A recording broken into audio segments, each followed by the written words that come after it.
Hello everybody, it helps if I click the right damn button on OBS, but we got there. Welcome everybody to another awesome episode of Songwriting Simplified. Now, this is the first episode of 2024, everybody, so welcome and Happy New Year to everybody. I'm just going to turn that down just a little bit because I'm aware that my speakers are picking up my mic just a little bit. Anyway, I hope everybody is doing well and has had a fantastic Christmas and New Year period. I certainly have. I've had a marvelous time. I've split my time between home and my parents' house over in the Kingdom of Fife, which is, I know it says Kingdom, but it is actually a part of Scotland. So that's where I've been. And at my parents' place, we had a fantastic time for Christmas over there. And then we came back here, and of course I did my Hofmann show on New Year's Eve, and I know a good number of you were there for that, and it was a fantastic little celebration of all things 2023, and looking forward to all things to come in 2024. So I'm very excited about this year. It's going to be awesome.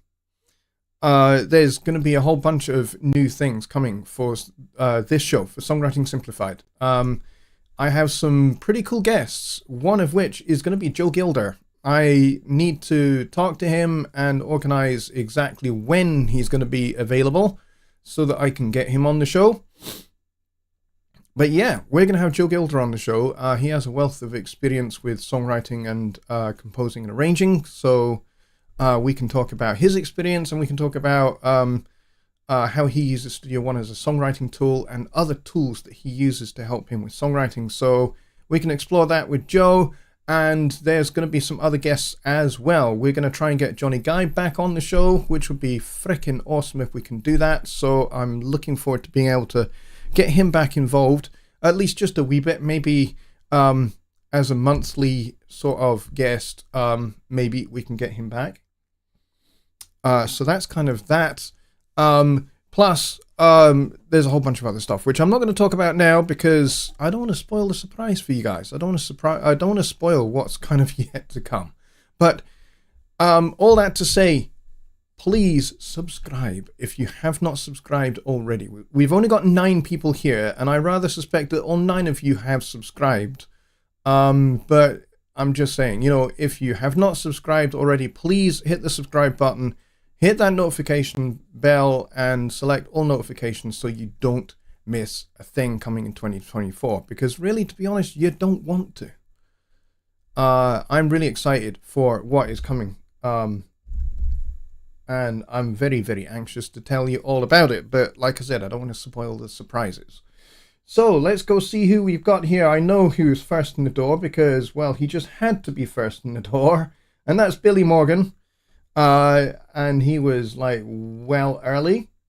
We got Tony Stringett here who says, what was it he said? He said, hello, I've just seen the New Year's show and I really love Jonny's shows. He really is one of a kind. Thank you very much for that, Tony. I very much appreciate your kind words. And yes, I am one of a kind. I am quite distinctly unique. Maybe not necessarily in the way that you're thinking, but yes, I appreciate the kind words anyway. Who else do we have here? Let's go see. We've got Bobby Booth, we got Brett Marley, we got Dwayne, we got Don Oliver, we got Garden99, we got Harley Bob, and we got Kyle Trajuziak, and we got Ron Figura as well. And I'm just seeing if I've missed anybody else. And we got Sean, who's just come in as well. And I don't think I see anybody else. They've got this awesome new feature actually in the chat that makes it just a lot easier for me to see who's here and who's not. That way I don't have to kind of scroll through the chat anymore. I can click the 3 dots at the top of the chat and I can select participants. And when I click on that, I get to see who's here. I get to see who's actually participating in the chat. So that's a handy little tool. So tonight's show, now that we have started, and Mike Johnson is here as well. He has just kind of walked in the door, which is awesome. And Bobby Booth is here as well, which is great. So we can actually start now. So we've got about 13 people and 12 likes. Let's see if we can get a few more people in here. It'd be nice if we could do that. I totally get we're kind of still kind of new into the new year and people are just kind of getting back into their routines and everything. So having been away for Christmas and New Year is cool. Not a big deal. Stephen, yes, he says, you missed me. I did, it would seem. Yes, I apologize, Stephen. You are definitely here. Thank you for being here, Stephen. I'm glad you are. So, let's see. So tonight's show. Tonight's show really is going to be talking about this coming year. What I want to talk about is what you over there intend to do for writing songs for this year. And have you found during the Christmas period and purchased perhaps any new songwriting tools that will help you develop your craft, develop your songwriting? So do you have any plans for releasing music this year? I certainly do. And by the way, to that end, we're going to help you. Just like last year, there are going to be contests for songwriting, contests for arranging, where we give you an already completed song and its stems for you to do an arrangement of and to do a mix of. So there will be an arranging challenge, there will be a mixing challenge, and there will be songwriting challenges. And there will also be a composing challenge, which is just strictly an instrumental composition piece. So there are those challenges that are going to come up throughout the course of 2024. And each one of these challenges will be designed to test your skills and designed to see how well you can fulfill a given brief. So some of these briefs will be specific and some of them will be quite limiting and some of them will be you need to approach the work in this particular way. So kind of like with most challenges, there are kind of obstacles to overcome. So there will be with the challenges for 2024. We're going to step it up a little bit. Now, does that mean that those of you that participated for the very first time last year in the songwriting challenges are going to get left behind? No. No. Not going to do that. We're going to provide resources just kind of like we did last time. And we're going to provide examples so you get a good idea of how to do the challenge, of how to actually, kind of come up with something that's going to be successful, that's actually going to fulfill the brief, regardless of what your level is. Whether you've been a songwriter for many years and have major label successes, and I know that there are some people in this community who have that. They have major label successes already. And, they would regard themselves as being at the professional end of the spectrum of songwriting. Okay. And then there are other of us that are at the other end of the spectrum where they're just kind of starting out, or this is really something they've never done before. And they only just got started with the 2 challenges that we did at the end of last year because they thought, why the hell not?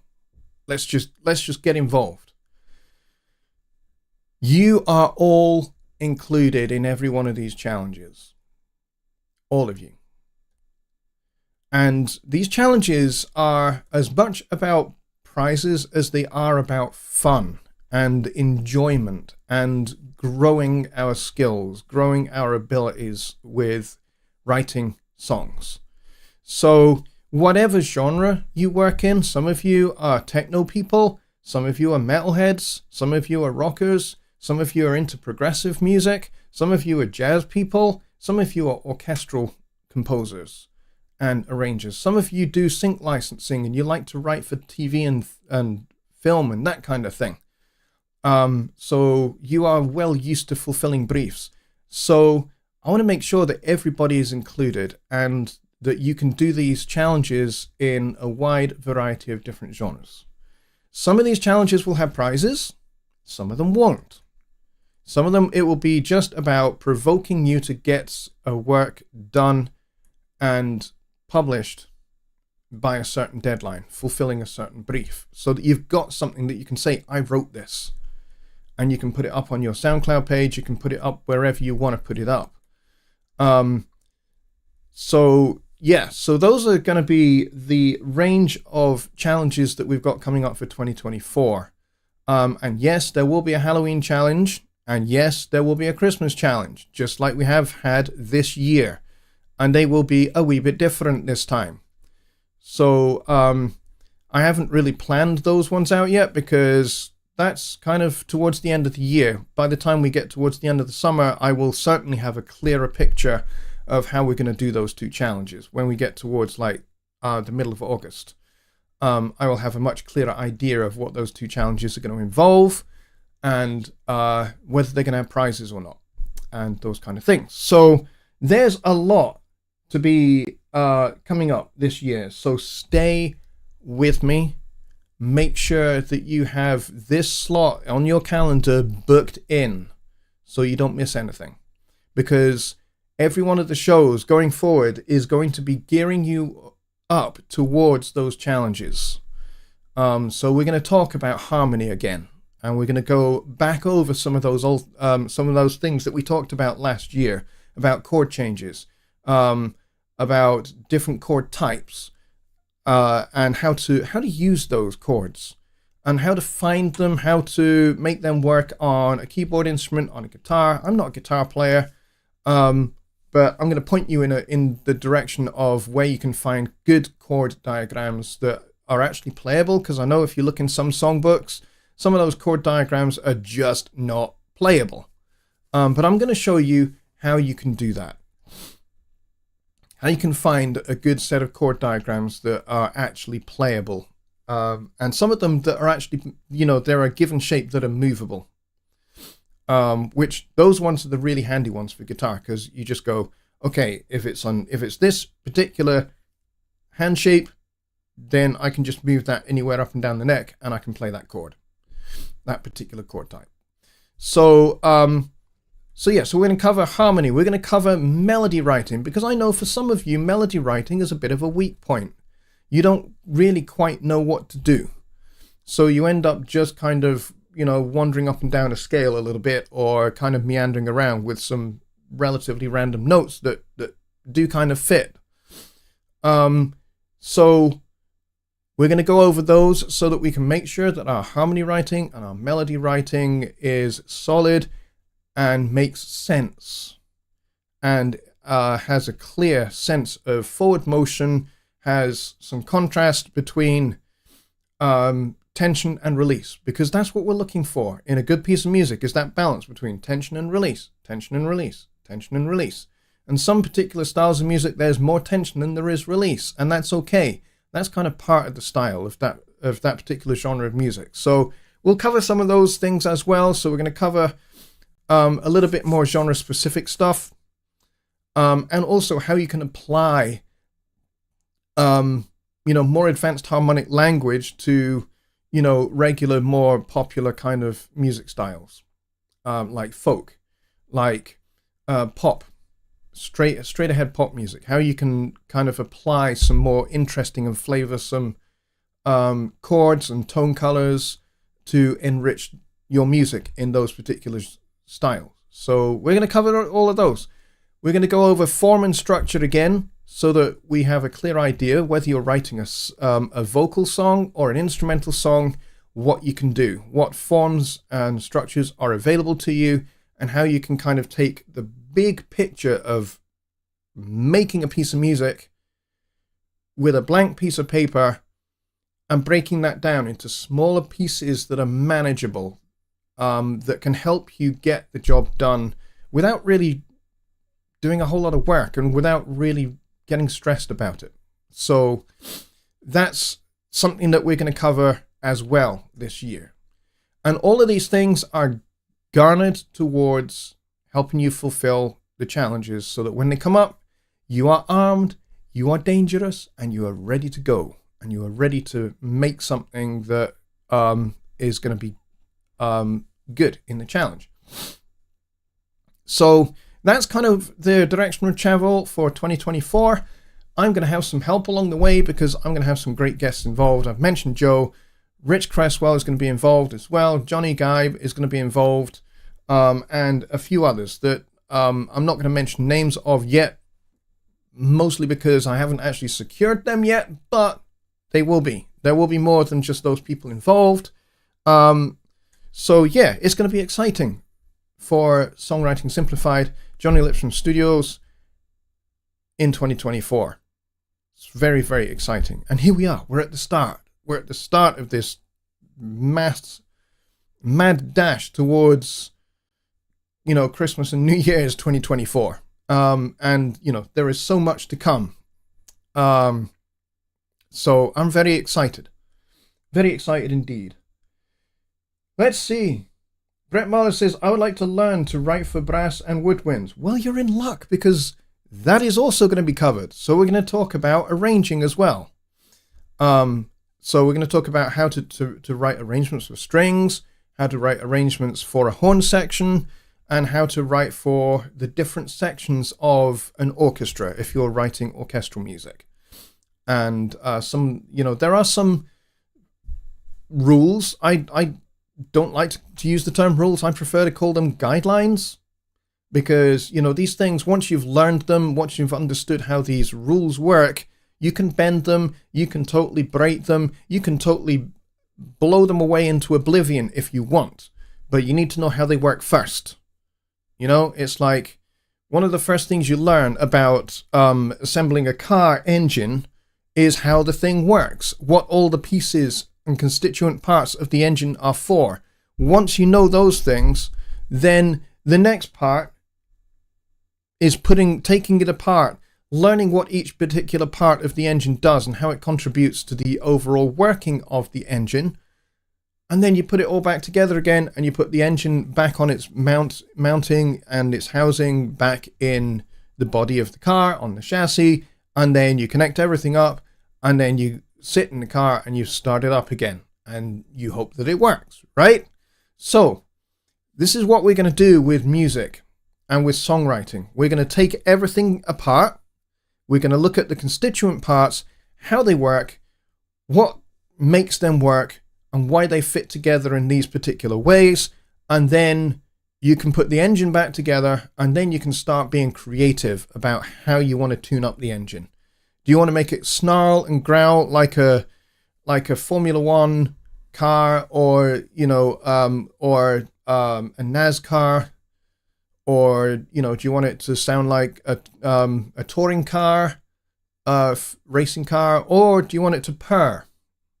Have that nice and smooth purr of an engine that you barely hear because the engine is that efficient.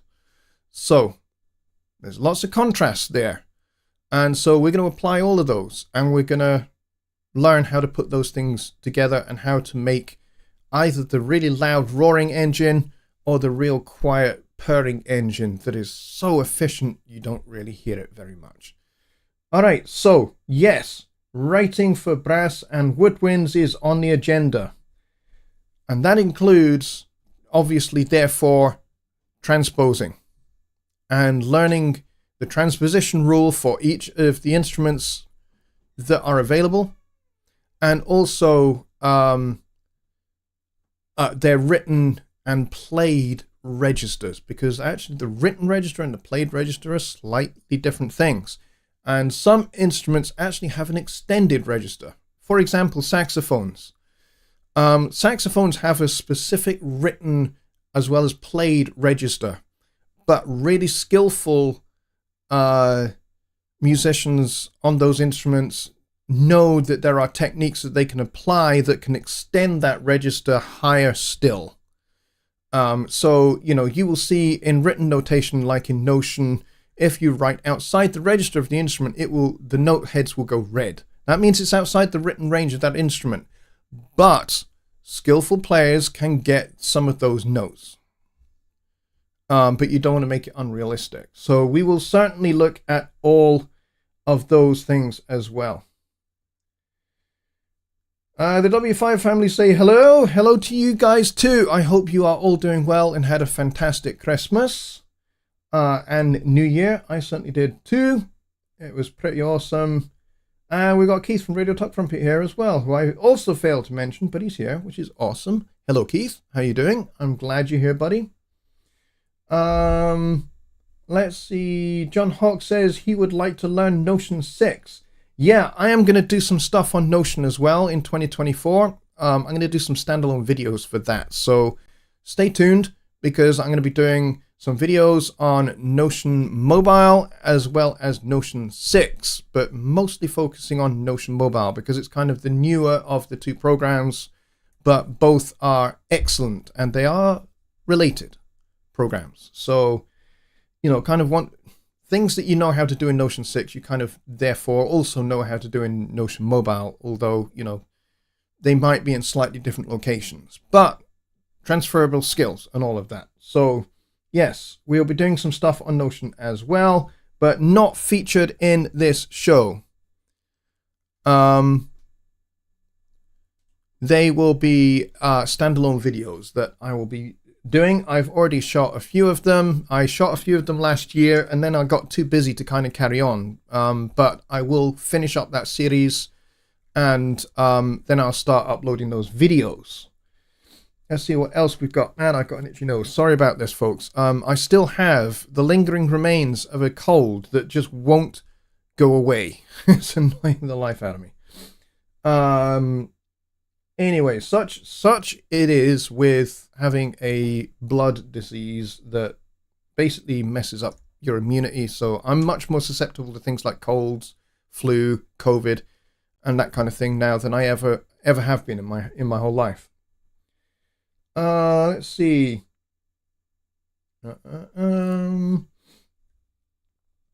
Brett says he would like to blend it with his prog rock jazz stylings. Yes, of course. All of that will be covered. Let's see. Bobby Booth says, I need about 2 years on learning this music stuff. Well, you're in the right place, Bobby, because that's what we do. That's what we did for most of last year. That's what we're going to be doing with this year as well. And we're going to go over some old ground. And you know what the cool thing for you, Bobby, is the more you can learn about the compositional process and about what goes into making a song work, the better it is for you as a mixing engineer, because you are going to know what things are going to need to be brought forward in the mix at certain points and what things are going to be you can push back further in the mix. And you can use things like reverbs, delays, and really creative ways to enhance certain compositional elements. So this is where learning some of this stuff and learning some music theory is actually of great benefit to you as a mix engineer. So mix engineers that are watching this show, just because it says Songwriting Simplified and we talk about songwriting, don't count yourselves out here. Especially if what you do is just mixing.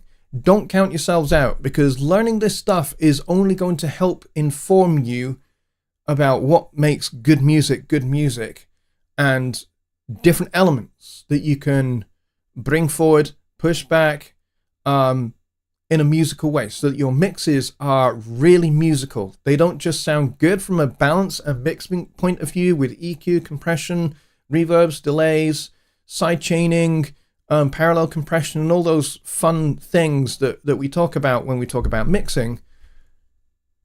But if you understand how the songs work and you understand how the music works, then it will help you become a really, really musically informed and musical mixing engineer, which means you're going to get really, really great results from your mixes. Not just from a balance point of view, but from making the song breathe and move and have some motion to it.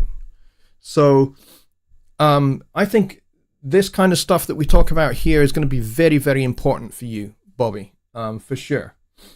Let's see. What else do we have here?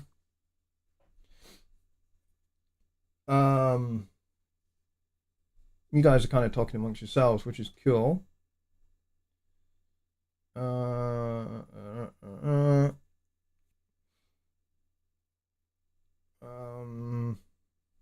Mike Johnson says, I look forward to a challenge in a genre I'm not good at, so I have to try and learn more about it. Well, yes, there is that kind of stuff coming up as well in the challenges. So part of the challenge is going to be doing things that you're not necessarily familiar with. So that's going to be a big part of at least one of the challenges. Doing something that we're not very familiar with or not very comfortable doing because it's not really our bag.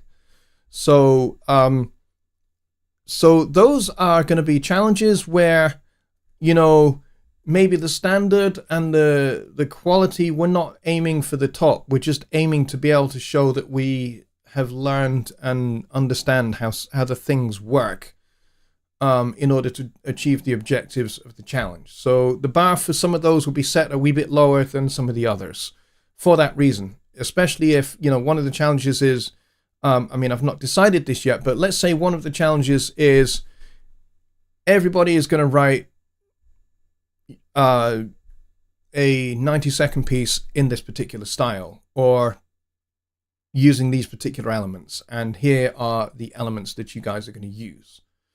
You guys might not be familiar with working in those ways or working with those sounds and those styles of music. So the challenge for you is going to be putting them together in a musical way and just using your musical instincts combined with what you learn from this show.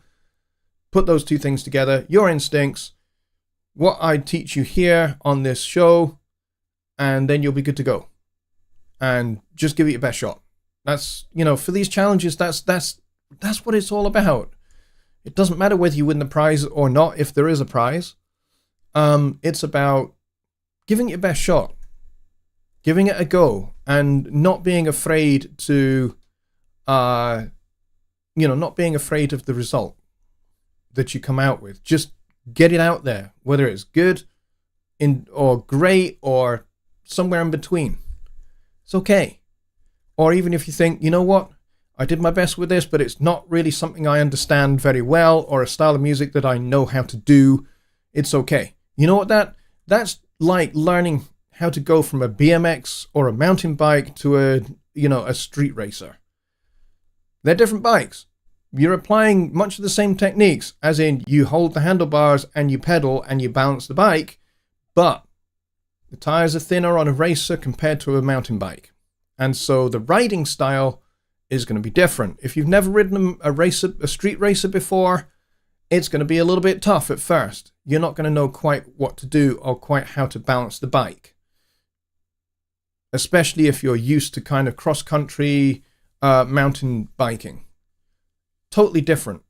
Totally different terrain, totally different style of riding a bike. But it's still riding a bike fundamentally. That's the point I'm making. So, challenges like that are going to be replete throughout 2024 and into 2025 as well. I'm already thinking about 2025, believe it or not. So, I hope that helps. Ron Figueroa says, I hear Papa's got a brand new bag. I think it's a grocery bag. Yeah, and I think he was planning to take it to the bridge, but he ended up taking it past the bridge and taking it to the post office, I think. Something like that, Ron. All right. Carl says, no, you have to bring your own grocery bags with you in New Jersey. Yeah, we have to do that here as well. Just Bob says, sorry, I haven't emailed you about the song lyric challenge I brought up before, where everyone offers lyric lines to a topic and we write a song from that, any style of music. See, this is a really good challenge. I like the idea of this, and just Bob, you and I need to talk and figure out how we're going to actually implement such a challenge. So we will talk. Let's see. Marthy Joe is here. Hello, my friend. And he says, all right, greetings from Glasgow. Thank you very much. You are just down the road from me because I am just outside of Edinburgh in the Midlothian area. So another Scot. I like that. That's awesome. Welcome and thank you for subscribing to the channel. Make sure you hit that notification bell there, Marthy. I would appreciate that. And you got the guitar emoji, so I'm suspecting you're either a guitar player or a bass player, which is cool. In either case, Tony Stringer says, I try to do songs like ABBA now. Well, you know what? That's a really complicated, multifaceted, multi-layered form of songwriting that they engage in. And I think that's probably what makes ABBA songs really popular, especially in Europe and the UK. Maybe not quite so much in the United States, but certainly here in the UK and in Europe, they are incredibly popular. And they combine all sorts of different things. Like there's lots of kind of classical orchestral music elements buried into their songs as well as straightforward dance floor music as well. And they had a cast of session legends that played on their records. Some of which I didn't actually realize. Like I didn't realize that I believe the drummer on Dancing Queen is Steve Gadd. Which, yeah, that was kind of a surprise to me, but I believe it is. And the bass player I believe is Chuck Rainey as well. So that's like half of the Steely Dan rhythm section from, the Steely Dan Asia record is on Dancing Queen. Two totally different styles, and both those guys nail it on both records. It's amazing. He says, sorry on phone, spelling with something. Look forward to talking. Yes, absolutely. Yes, please do email me and outline in a bit more detail the idea that you've got. I think certainly from what you've written here, the idea of a lyrics challenge is good. It's going to be a little bit complicated to actually put into practice. So that's going to be where we probably need to discuss and refine a wee bit how it's actually going to work. Yeah, I didn't know that too either, Tony. I found out from a friend of mine because we were talking about ABBA. And we were talking about the fact that I'm not really necessarily a big fan. To be honest, although just in November, I went down to Hampshire to play at a friend of mine's 25th wedding anniversary celebration. And one of the songs that we did with the band was actually, believe it or not, the song we're talking about, Dancing Queen. And it's a fun song, actually, and it's multi-layered, and it's actually quite harmonically complicated. Without it kind of sounding like it is. But they have some interesting little signature things. And you'll hear these in lots of ABBA songs, and it's this.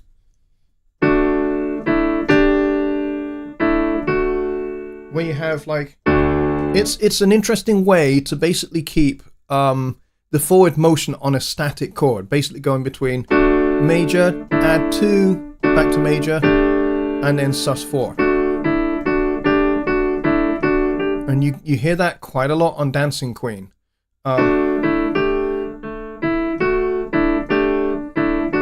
If you've got a very, very static one chord vamp,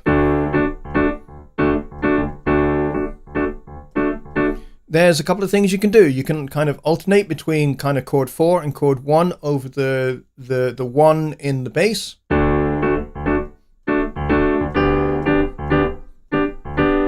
And there's nothing wrong with that. Or you could kind of do that, where you kind of alternate between the major, the add 2, and the sus4.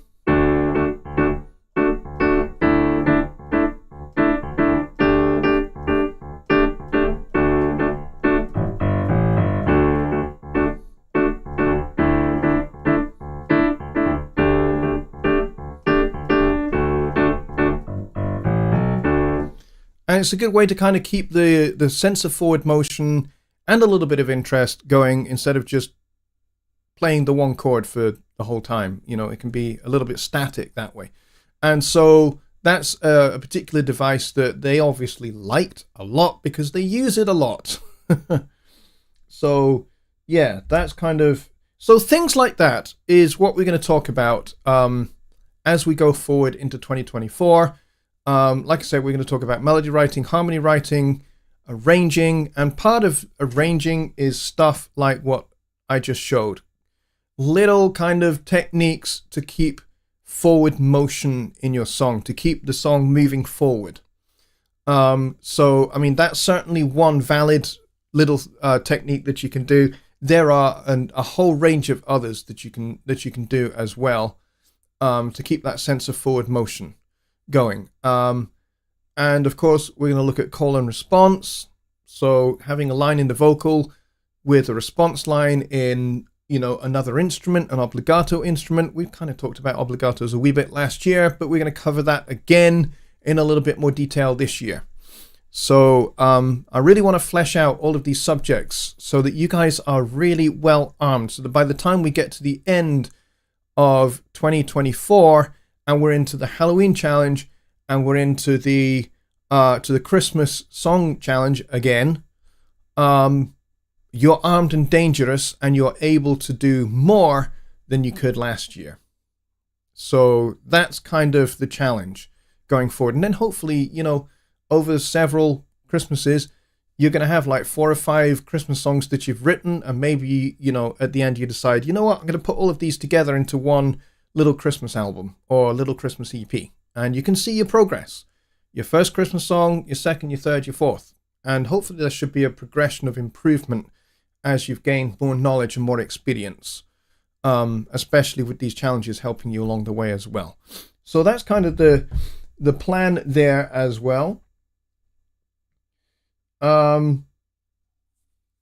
Let's see. What's this that Carl has written? E, A, C sharp, E, A, B, E, A, C sharp, E, A, D.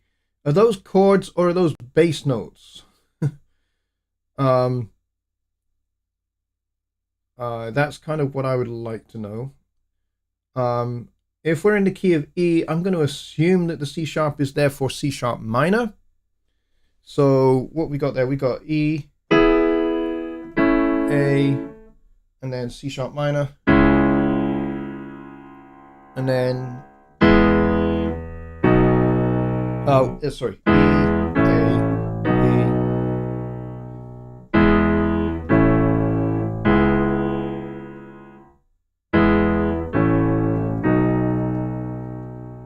Oh, I got you. So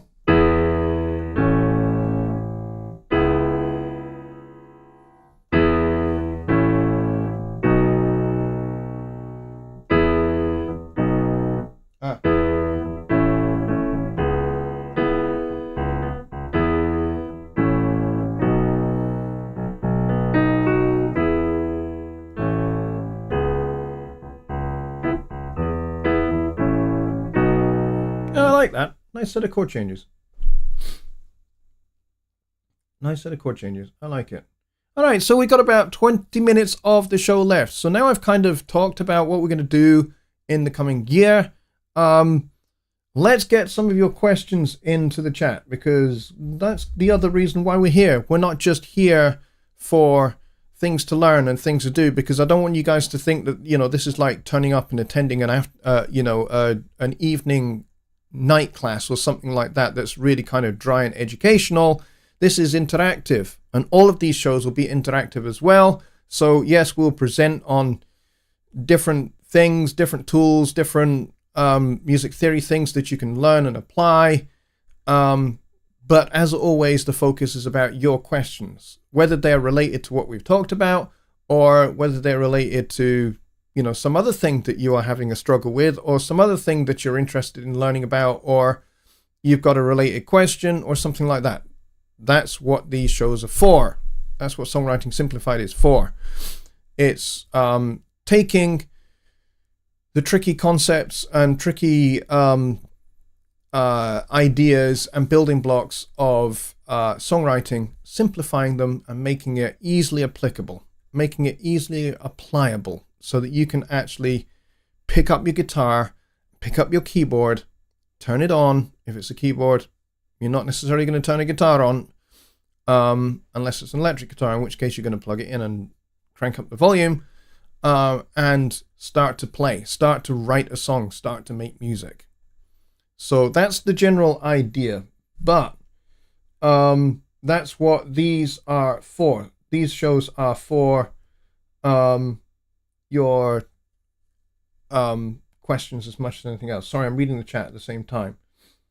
Variations on A. Okay, so let's put those chords over an A bass note, because Kyle has hit upon another useful musical device. It's called a pedal point. So if we take those chords, what we got? We got E, A, C sharp minor, E, A, B.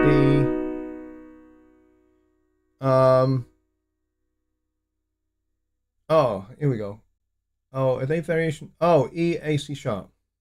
Oh, are those inversions? Okay, I was playing them as chords. Okay. However, my point still stands. You can play those as chords because all of those will fit.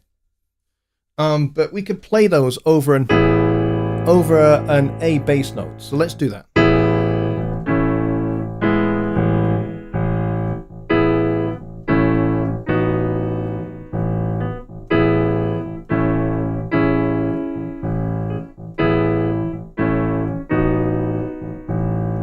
And that builds up some nice little tension. Pedal points are great for doing that.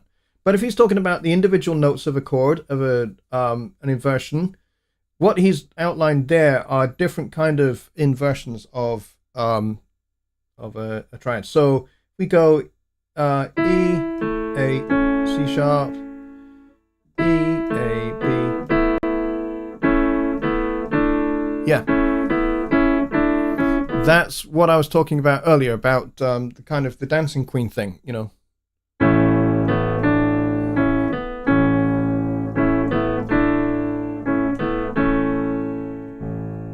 Yep.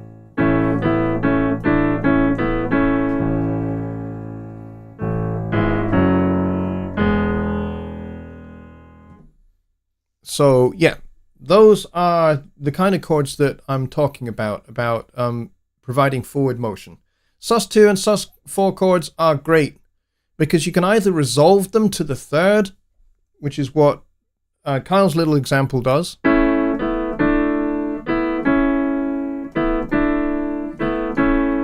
or you can just not and just actually have them as just a genuine chord all by themselves. Like if you want to have a song that's kind of major, but it's also kind of ambiguous. Maybe you want your song to have like a sense of mystery about it, but you want it to be bright and not dark. Well, the add 2 chord or sus2 chord is really useful for that.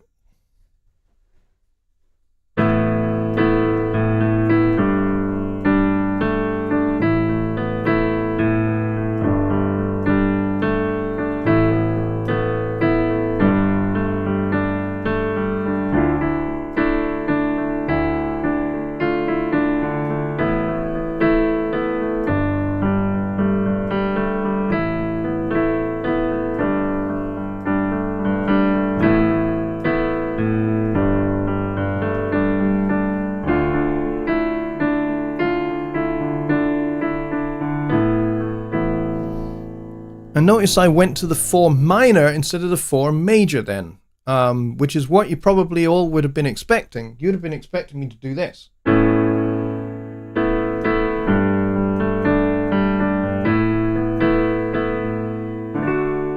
I didn't. I went immediately from there to the add 2 chord again.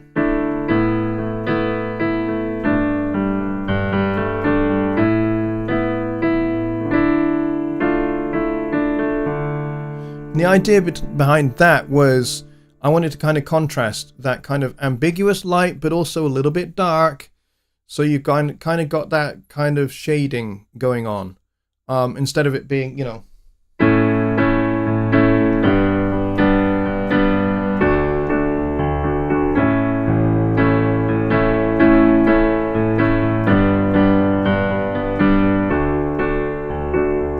And there's nothing wrong with that. That's all perfectly fine and perfectly good.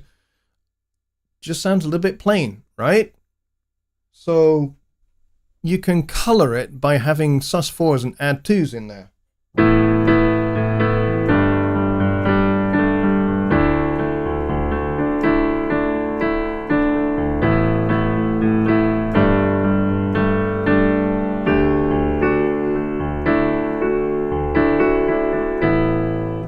And you've got a little bit of internal melody going on there at the same time. So there's another way in which the add 2 and the sus4 can really, really work for you and provide, you know, something of an interesting color and interesting sound that you otherwise maybe would not have thought of. So there's a useful tip provided by Kyle of what you can do to kind of make things sound a little bit more interesting and also provide a little bit more forward momentum in your songs. Let's see. John Hawk is here. He says, I think I finally got Melodyne 5 to work today. Well, that's good news. And he then follows up by saying, it only took me 3 years. Oh boy. I'm sorry to hear that it took you 3 years to get it going. Melodyne, it can be straightforward. The only issue I personally have had with Melodyne is when I've needed to update it to a new version. Like I think the current public release version is 5.3 point something. But I didn't realize until maybe last summer, I didn't realize that I was not on the current public release. I was a couple of versions back. And I hadn't realized that therefore there was actually some new features that have been added to Melodyne that I was not aware of. So I went and updated, and it kind of went a little bit wrong.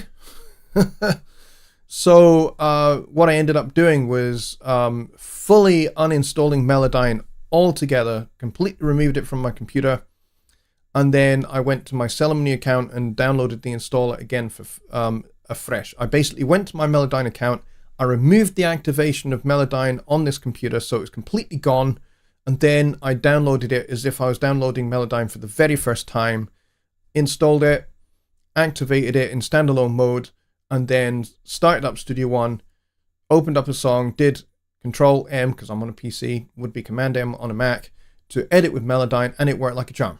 And everything was exactly there. It worked perfectly, and it has worked perfectly ever since. No problems with it. But yeah, I didn't realize I was a couple of builds behind. So we got 22 people here, and we have 20 likes. So I need 2 more to get that important parity. Parity is important to me. Balancing the force. You know, we kind of like balancing the force between Jedi and Sith, and I'd like to kind of have that balance. So 2 more people. If you are new here and you've not hit the like button, smash it now. I'd appreciate it. John says, I did something like that, download new version. Yeah, that's a good way, if you're having issues with Melodyne, is to do that. Basically just totally uninstall it from your computer, make sure the VST3 is gone from the VST3 folder, remove the activation, the whole works. Just be nuclear about getting rid of it. And then when you do that, then you can just download it afresh from your Ceremony account, and it should immediately work as if it's the very first time of doing it. So yeah, that seems to work for you. Equilibrium, says Mike Johnson. Yes, Equilibrium. And maybe that should be the name of a progressive rock band. It probably is somewhere. All right, so we got 10 minutes left, and we have Balancing the Force. We have Equilibrium. 2222. Thank you very much, everybody. I appreciate it. And actually, this is a pretty good turnout, considering this is the first show of the year, and everybody will kind of just be, you know, getting out of Christmas and New Year holiday mode and just kind of recovering from hangovers and eating too much and having just received your bank statement through and probably kind of, having the cold sweats over how much money you've spent and all of that. We are doing that too, by the way. Not necessarily the hangovers, but certainly maybe the eating a little bit too much. I've certainly done a wee bit of that. And then the bank balance thing, yes, we did that too. When we realized quite how much money we had spent over Christmas. A little bit shocking. But we will recover. All will be good. We will recover our finances. Everything will be fine. I have a very, very wonderful job at Presonus, and I'm paid pretty well for what I do. So I am totally cool. And my wife has a fantastic job. She is a community midwife, which means, and she's not just a community midwife, she is a senior community midwife, which means she's kind of in a bit of a leadership position. And so she gets paid pretty well as well. So between the two of us, we actually make a good income for our house, which is great. And we have 2 teenagers to concern ourselves with. Well, 1 teenager, 1 pre-teenager to concern ourselves with. So it makes for an entertaining household. Let's just say that. Steve Wilson says, I upgraded my Melodyne from Essential to Assistance. Yeah, you get a whole bunch of new features with the Assistant version, including being able to do things like polyphonic editing. So you can actually take a guitar part and you can put that into Melodyne. You can edit that with Melodyne, and then you could actually change like a certain note in a particular guitar chord. It's very cool. Stuff like that. I would like to do that. Maybe I will. Maybe I will upgrade at some point. I don't really currently have the need to do it because I'm not really recording guitars that much or anything like that. But certainly being able to take backing vocal parts, put them all together, edit them all together at once in Melodyne, and line them all up, time align them. That would be really useful. That's something you can do in Melodyne.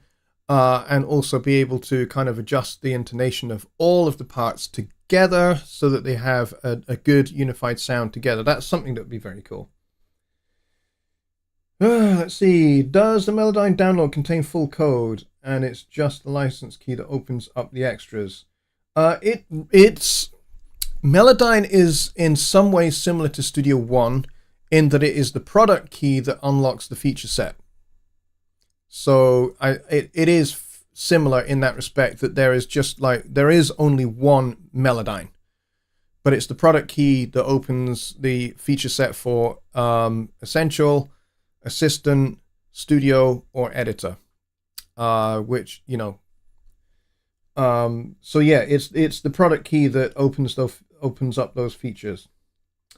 Sean says, planning to upgrade from Studio One Artist. Finally got to get with Louis at Alps Media. Yeah, Louis is awesome. He will get you squared away. And we have Imbalance in the Force, ladies and gentlemen. We have 25 people watching and only 22 likes. So let's get them up to parity again. Let's get that equilibrium maintained. So if you're brand new watching here, please hit the subscribe button to subscribe. I would appreciate it if you did. That way you don't miss anything, because I've got loads coming up in 2024 for this show and for my other shows, Sunday Night Live. Loads of stuff coming for that, as well as loads of other standalone videos that are coming for Studio One and for Notion and some other stuff as well. So yeah, please hit the subscribe button, hit that notification bell, and select all notifications. I personally would take it very personally and appreciate it greatly if you did that. Plus also it helps me march up towards my 2024 target, which is 6,000 subscribers. And actually, when I look at it, we're actually not that far away. We're we're at 5,372 or 3 subscribers at the moment. So we're well on the way to 6,000. And I would like to get to 6,000 by the time we get to March. So January, February, March. Can we get those several hundred more subscribers to get to March or April, round about then, March, April, springtime. Springtime, I think, would be the perfect time to hit 6,000 subscribers. And I need your help to do that, folks. And then, of course, my next goal is to get to 7,000, then 8,000, then 9,000, and then 10,000. So I would love to get to 10,000 subscribers super duper quick. So if you think that what I do here for Songwriting Simplified for Sunday Night Live and all the other, stuff that I do, the tutorial videos that are in my playlists and overviews of Studio One feature sets that I do from time to time, if you find those useful and valuable and helpful, then please tell your mates, tell your friends, tell your friends' friends, and then tell your friends' friends' friends, and your friends' friends' friends' tennis partners, and your friends' friends' friends' tennis partners' husbands and wives and kids and tortoises. Just get the word out there about Jonny Lipsham Studios. It would help me a lot, and I would appreciate it massively. And it would help me continue to do what I do on a Wednesday night and a Sunday night, and put in the extra time for making standalone videos as well, because that's what this is all about. It takes quite a lot of time to put these shows together. It means I have to stay up until midnight to do it. I'm totally cool with that. Otherwise, I wouldn't be doing it. But, the more people subscribe, the more people comment, the more people like what I do, it helps incentivize me to keep going and keep staying up at midnight to do an hour-long show until 1 o'clock in the morning, which is what I do every Wednesday and every Sunday as well. Plus, I also do a whole bunch of other things. So yeah, I would appreciate your help with that. So let's see. Secret Squirrel is being hilarious and fantastic. He says, "Who you calling a parody? Fool." That's very, very funny. I like that. Let's see. DJ Vu says, "Happy New Year to Jonny and everyone." Thank you very much, DJ. I'm very glad you're here. Thank you for coming, and thank you for being a regular around these parts. Just Bob says, "It seems to me that heavy metal is intrinsically linked to classical music. In some respects it is. There's definitely some links there. All the palm mutes and 16th note, 32nd notes reflect staccato violin or the like. Fair assessment." In some respects, that's certainly true. I don't think it's universally true. I think it depends upon, there is actually genuinely John Hathwaite, who I don't think is here. He would be able to tell you that there is kind of something called orchestral metal, which is definitely got a lot of Shostakovich and Schoenberg and Webern and all of that. It's got those kind of and Tchaikovsky. It's got all of those kind of classical, modern classical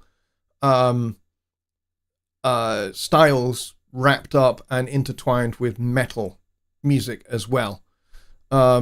And so, yes, there is actually a genre that definitely has classical music and metal kind of fused together to make orchestral metal, which actually sounds pretty cool.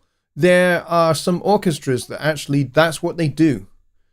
And some of the orchestral arrangements are absolutely mind-blowing. They're stunning orchestral arrangements. I've heard a few of them.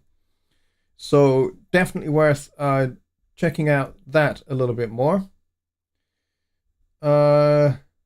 Ziggy's meetup is on in an hour. I forget where that meetup is. I think it's Pennsylvania, I think. Could be wrong there. Kyle has posted the link to that meetup if you are interested in going along to that particular Studio One meetup. The Studio One meetups are awesome, and Ziggy's is very good as well. He runs that very well, and some of the folks that are here also attend over there. So if you're kind of brand new to Studio One and you're brand new to Presonus and Presonus products, then head over there in about an hour's time. So it will be about 2 o'clock in the morning UK time, 3 o'clock in the morning if you're in Central Europe, or if you're in the United States, it's going to be at a perfectly reasonable time of the evening. So I highly recommend you go and get yourself over there. I believe it is 9 p.m. Eastern, 8 p.m. Central, I think, is the correct times, I think. Yes, starts at 9 p.m. Eastern, so that's going to be 8 p.m. Central, which is in an hour's time, because we are all done and dusted here. So thank you very much, everybody. I appreciate every one of you being here tonight for the first of the shows for 2024. I'm very excited for all that's to come for Songwriting Simplified. Stay tuned. Stay tuned. And of course, join me on Sunday for Sunday Night Live, which is at the same time, 6 p.m. Central. So definitely come and join me then. And we cover Studio One in a lot more detail. So it's much more Studio One orientated. So if you've got issues with Studio One, or there's a particular feature you want to explore or understand a bit more, that's what Sunday Night Live is all for. And of course, we take your questions. And I'm really looking forward to that. So please join me then on Sunday night for that. And in the meantime, I wish you all the very best for the rest of your week. Have a good one, and I will see you on Sunday. Good night, everybody.